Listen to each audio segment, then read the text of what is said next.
Shalom, Bapak Ibu Saudara. Kita akan menutup pelajaran Injil Yohanes studi kristalisasi dengan memberikan judul konklusi. Jadi seperti kita ketahui bahwa kristalisasi itu suatu proses menuju benda-benda kristal ya. Dia padat, dia berkotak-kotak bersegi-segi gitu. Dan kalau ini diterapkan kepada literatur, maka sebenarnya kristalisasi itu suatu proses di mana kita mencari tema-tema yang utama ya, yang muncul dari kitab yang sedang kita teliti ini, dalam hal ini Injil Yohanes.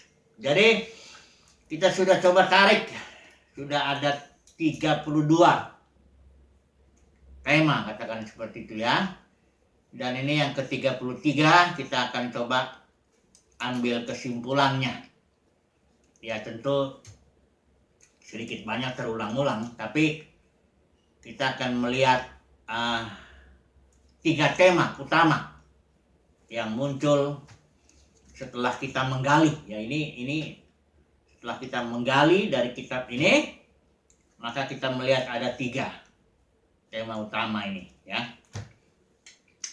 Yang pertama tentu message daripada kitab ini, yaitu logos yang menjadi manusia ya, yang dimana logos yang menjadi manusia ini dia berkata 7 I am, dari mulai the bread of life, the light of the world ya, the door, resurrection and the life ya, the good shepherd, terus semuanya sampai I am the vine yang terakhir, yang ke-7.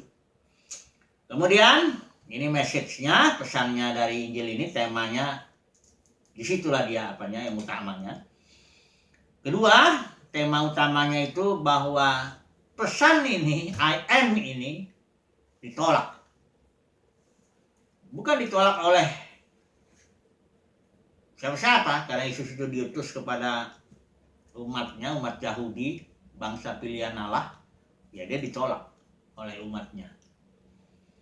Kemudian yang ketiga, tema yang ketiga ini memberikan penjelasan ya.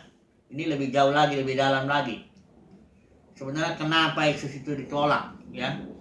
Apa sebenarnya perbedaannya dengan umat pilihan Tuhan yang dapat perjanjian itu? Nanti kita lihat itu hukum Taurat. Makanya Yesus datang membawa kasih karunia dan dia membawa kebenaran realita.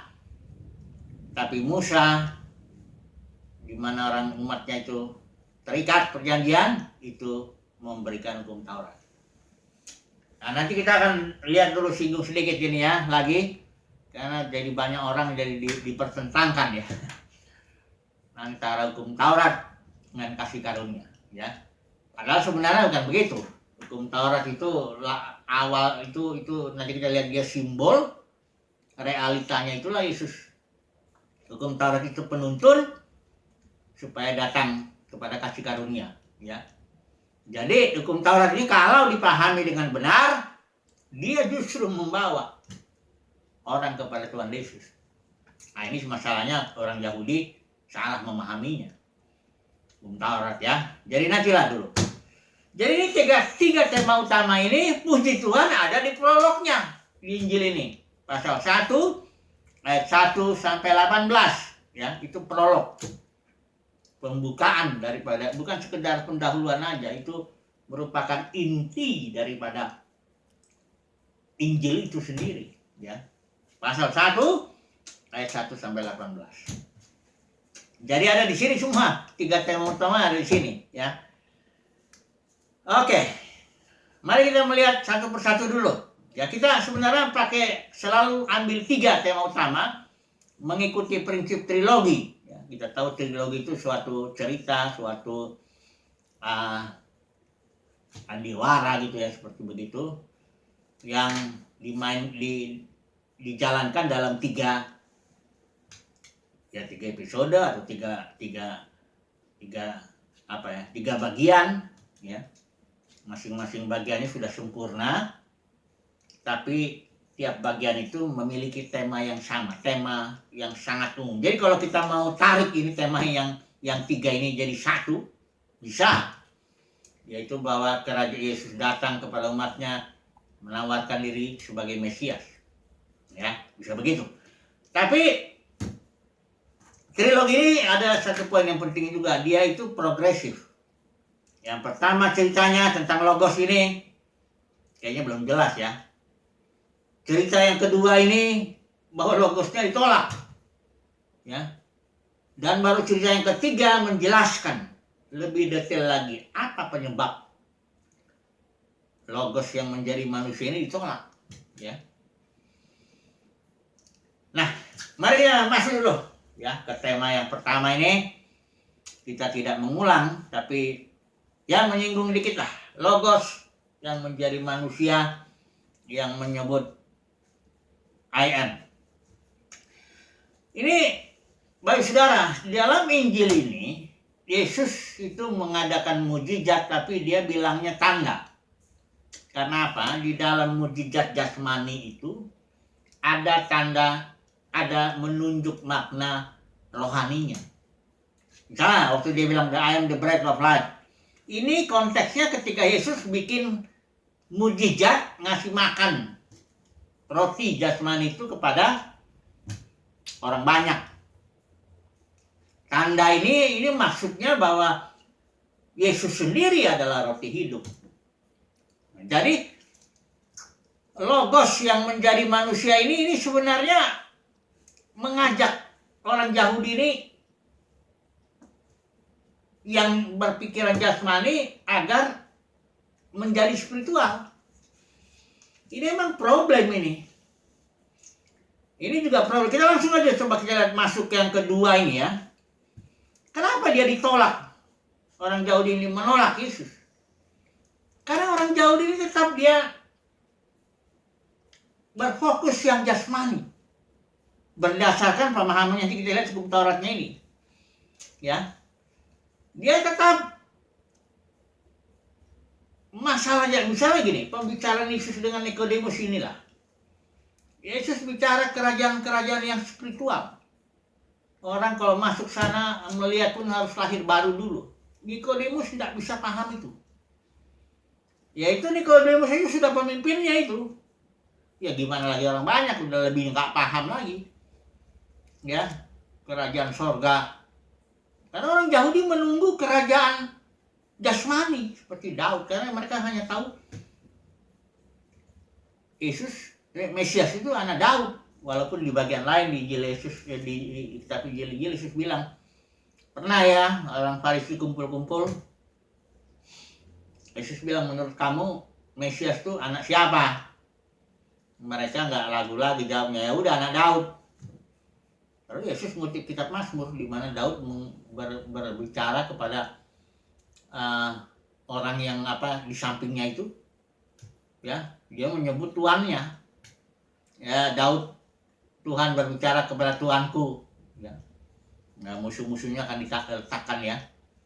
Jadi Daud di situ menyebut Mesias itu tuannya. Yesus bilang gini loh, kalau Mesias itu anak Daud, kenapa di Mazmur Daud bilang kepada Mesias itu tuannya? Orang Farisi nggak bisa jawab. Padahal sebenarnya Yesus mengatakan bahwa kerajaan Mesias itu lebih dalam daripada kerajaan Daud. Makanya Daud menyebut ini Mesias tuannya. Karena kerajaan Daud itu hanya simbol aja kerajaan jasmani. Dengan istana jasmani, musuh-musuh jasmani. Ya.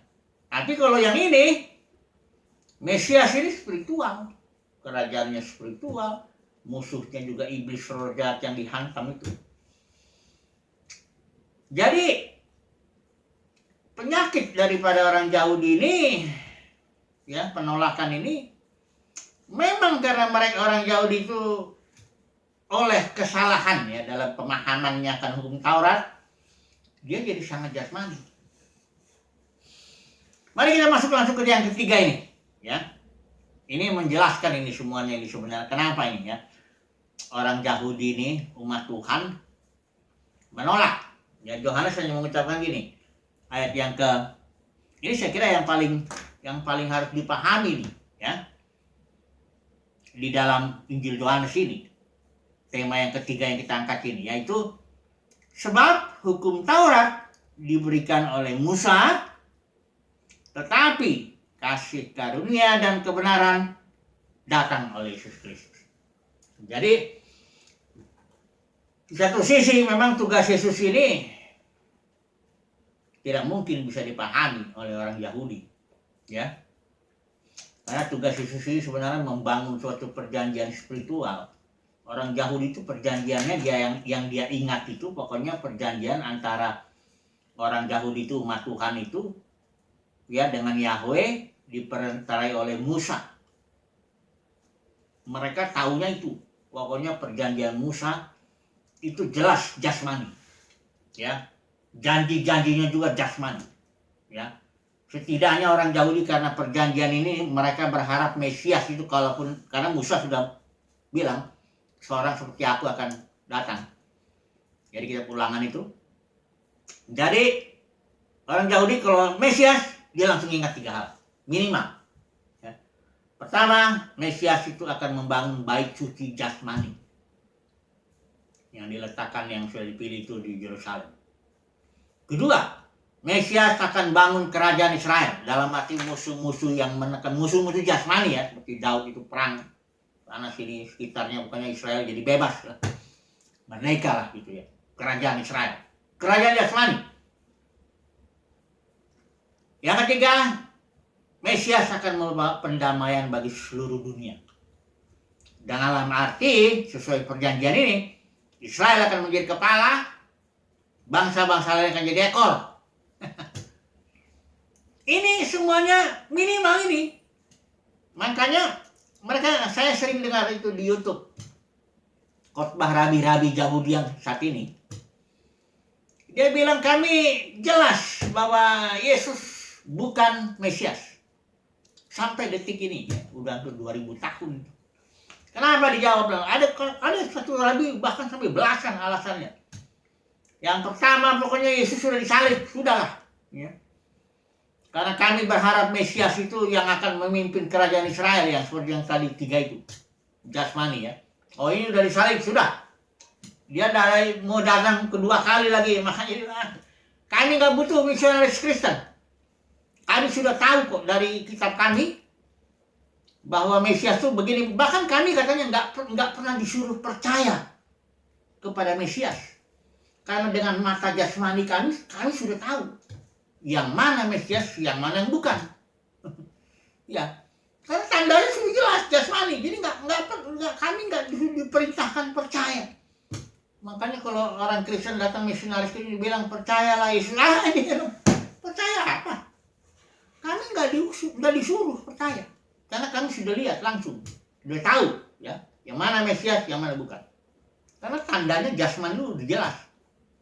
Nah disinilah Yohanes membukakan bahwa hukum Taurat diberikan oleh Musa. Dan memang hukum Taurat ini 2 minimal fungsinya. Bahwa dia itu simbol, tanda yang akan menunjuk kepada suatu realita, kebenaran. Realitanya Yesus, I am the truth. The truth itu artinya I am the reality. Kalau hukum Taurat bicara soal domba yang disembelih apa semuanya itu domba yang sebenarnya itu Yesus. Ya. Semua aturan-aturan hukum Taurat itu menunjuk kepada suatu pengalaman spiritual di dalam Yesus. Nah ini yang nggak bisa, ya orang Yahudi nggak bisa terima ini, ya. Tapi ini dia, kalau orang ngerti Taurat itu, kalau hukum Taurat itu hukum-hukum yang tertulis di dalam loh batu, Yesus datang tuh mau membawa hukum yang tertulis ini masuk ke dalam batin. Makanya dalam kasus perempuan berzina menurut hukum Taurat, kata orang Farisi ini mesti dilempari batu, dirajam perempuan-perempuan model begini. Yesus mencoba menulis ini. Dia dengan gestur dengan bahasa tubuh ya, bahasa tubuh. Menulis itu maksudnya hukum Tauratmu sedang kutulis dalam tanah hatimu. Tulis. Sayangnya orang Farisi nggak ngerti tetap. dia paksain gimana menurut saya? Yesus bilang nih, artinya itu kalau udah ditulis ke dalam batin, artinya itu hukum Taurat yang hukum rajam itu, artinya barang siapa yang tidak pernah berbuat dosa, ya itu dia lempar dulu. Sayangnya orang Farisi ini pergi, ya maunya rendah hati lah, belajar ya, oh ya begitu ya Rabi ya. Berarti apa yang harus kami lakukan ini, karena kami semua orang berdosa. Nah kalau dia bilang begitu kan, dia bilang akulah juru selamat, ajarin. Nah ini orang Farisi nggak mau, pergi aja dia. Ya jadi memang kalau dilihat dari Yohanes 12 itu memang orang Farisi dibutakan matanya, sehingga dia nggak bisa melihat. Karena ada maksud Tuhan, dalam hikmatnya Tuhan ada maksud Tuhan lah. Kenapa orang Yahudi ditolak? Supaya bangsa-bangsa lain masuk dulu. Sampai genap bangsa lain, akhirnya selubung ini diangkat. Ya, orang Yahudi akhirnya menerima Yesus. Seluruh Israel diselamatkan. Itu memang programnya Tuhan ya. Tapi inilah kira-kira ini tema ketiga ini ya. Yang pertama, hukum Taurat ini maksudnya simbol. Kedua, hukum Taurat ini penuntun. Paulus menjelaskan penuntun ya. Kalau orang menjalankan hukum Taurat sudah merasa gagal ya, berdosa, gagal, karena sebenarnya kalau orang itu terbuka matanya, dia sadar ini darah domba, darah lembu nggak mungkin mengampuni dosa. Ini penuntun bahwa dia seharusnya ya, kalau orang Farisi ini tahu. Ini hukum Tauratnya hanya penuntun aja supaya saya datang kepada domba yang sesungguhnya. Darah Yesus itu yang bisa membasuh dosa. Tapi nyatanya hukum Taurat bukan menjadi penuntun, malah orang Yahudi berusaha membangun kebenaran di atas dasar hukum Taurat itu. Membangun kebenaran sendiri jadinya. Nah ini ujung-ujungnya munafik, pura-pura mentaati, sebenarnya tidak. Walaupun mereka kerasnya luar biasa, berusaha ya. Ada orang Farisi, istilahnya Farisi buta, itu dia kalau jalan nggak akan mau lihat kiri kanan supaya jangan lihat perempuan. Dia lebih bagus jalan itu nabrak tembok daripada ngelihat perempuan. Ya, keras dia berusaha ya. Ya tapi tetap aja, karena masalahnya kan dalam hati. Makanya Yesus bilang kalau sudah menginginkan ya dalam hatinya sudah berzina. Jadi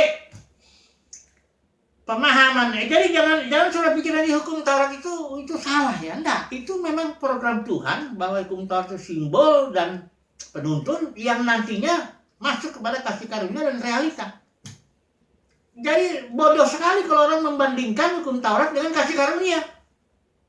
Membandingkan ini sama aja membandingkan SD dengan SMA atau SMP. Mana lebih penting kalau saya tanya? SD atau SMP? Kan bodoh pertanyaan itu. Dua-duanya penting. Karena orang nggak mungkin masuk SMP kalau nggak lewat SD. Juga nggak mungkin orang masuk SD hanya untuk SD terus umur-umur. Enggak. Masuk semua. Jadi memang langkah itu sudah Tuhan atur. Ini hukum Taurat dan kasih karunia jangan dipertentangkan. Masing-masing ada maksudnya udah. Ya, sudah ada maksudnya. Ini sekarang kita lihat. Orang umat Yahudi yang salah menafsirkan hukum Taurat itu menjadi sistem keagamaan Yudaisme. Itu agama Yahudi, ajaran agama Yahudi. Kalau isme itu kan begitu, ajaran ya. Jadi sistem keagamaan itulah yang di kitab Injil Yohanes ini dibilang dunia. Nah, dunia di zaman Yesus itulah yang membunuh dan menolak logos yang menjadi manusia ini. Dunia dalam zaman Yesus itulah yang salah menafsir Taurat. Ya. Nah, dunia keagamaan itu masih ada sekarang ini. Kekristenan sudah menjadi dunia. Prinsipnya sama saja. Sebagaimana Yudaisme itu terlalu amat sangat jasmani, begitu juga dunia kekristenan sekarang jasmani juga. Coba deh kalau ngomong soal misalnya ibadah gitu. Asli orang dunia kekristenan bilang ibadah tuh dia udah langsung mikir gedung, gitu.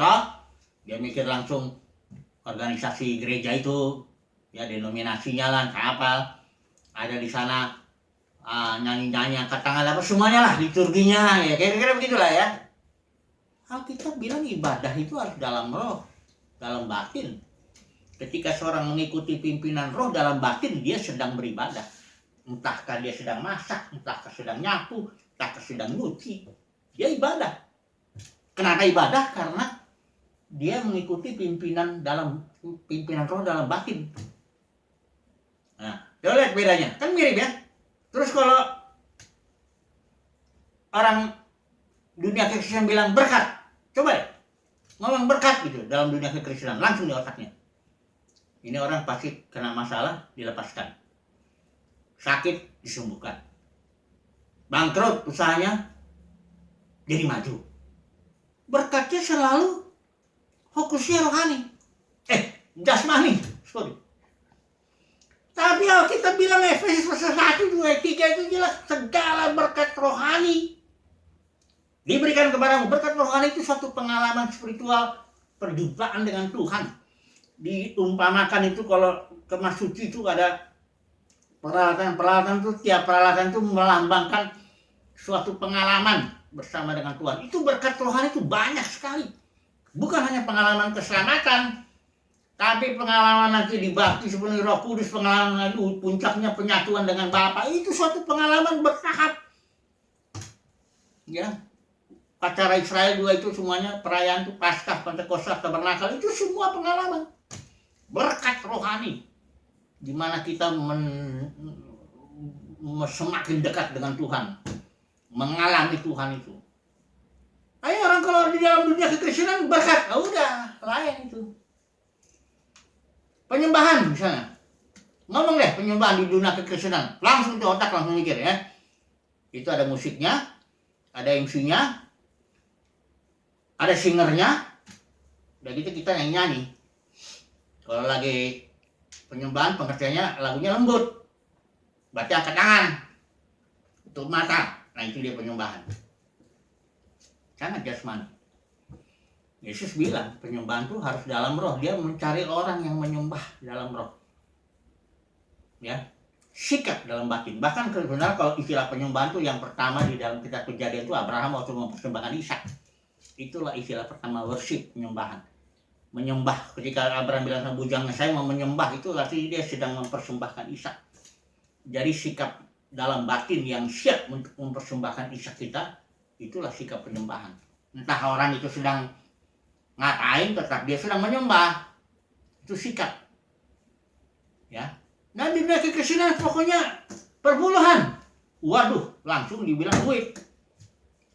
Buah sulung, duit. Ya udah sih pengajarannya. Tahu, udah. Pengajarannya ujung-ujungnya duit.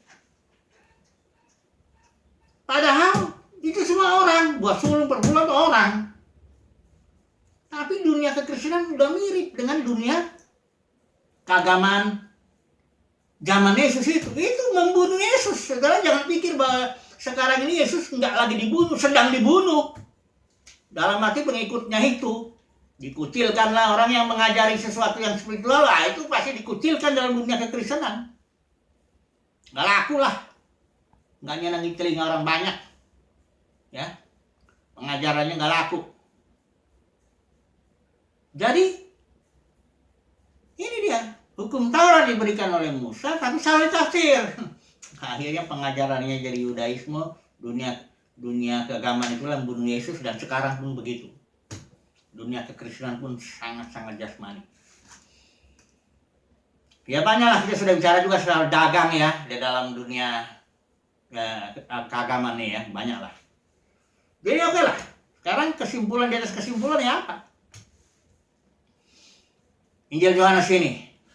Ya, Injil Yohanes ini Logos yang menjadi manusia itu sebagai raja, dia menawarkan diri kepada bangsa Yahudi, ditolak. Tapi barang siapa yang menerima, diberi otoritas untuk menjadi son of God. Nah, ini luar biasa. Betapa besar kasih Tuhan bahwa kita ini disebut son of God. Anak daripada El Elyon. The Most High God. Tuhan yang maha tinggi. Waduh, luar biasa. Kita akan diberikan otoritas untuk memerintah di bumi sebagai imam dan raja. Wah, ini luar biasa Bapak Saudara.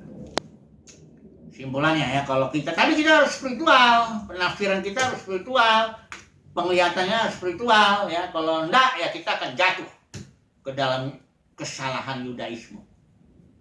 Kedatangan Yesus yang kedua, kalau bicara lah sama dunia kekristenan. Kalau bicara kedatangan Yesus, langsung konsepnya itu ada laki-laki umur kira-kira 30 tahun turun ke bumi ini. Itulah dia Yesus katanya. Padahal kitab ini saya bilang jelas, Adam yang terakhir menjadi roh yang memberi hidup, life giving spirit. Yesus yang sekarang dia tapi orang Kristen itu dunia kekristenan dia nggak lihat itu. Itu Yesus itu nanti datang lagi, kakinya berjejak ke Bukit Zaitun. Yesus sedang nulis itu. Kakinya itu spiritual, itu tubuh Kristus. Kakinya itu artinya tentara yang di akhir zaman itu yang akan menginjak kakinya di Bukit Zaitun. Nanti saya sedang nulis itu. Sama sekali penafsiran dunia kekristenan itu sangat-sangat jasmani. Dan itu membunuh Yesus. Jadi dunia kekristenan sekarang pun masih membunuh Yesus. Masih. Ya. Dengan pengajaran, dengan apa caranya? Ya enggak dengan nyalipin Yesus, Yesusnya enggak jasmani lagi kok. Dengan cara mengajarkan yang jasmani. Begitulah. Jadi sekali lagi kesimpulan, saudara dan saya perlu belajar menjadi spiritual. Ya. Baru kita bisa memahami itu Mesias yang akan membangun kerajaan spiritual tubuh.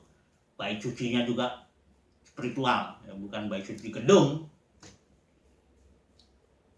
tapi bait roh. Tubuh Kristus itu, ya tubuh kita jasmani ini bait roh juga. Begitu kan, ini semoga kesimpulan ini, ya kita akan episode berikut kita akan belajar Injil Lukas, ya. Tapi semoga ini dengan proses kristalisasi, proses mendapat tema ini, semoga kita menangkap lah kira-kira pesan daripada Injil Yohanes ini seperti apa. Puji Tuhan, haleluya, amin.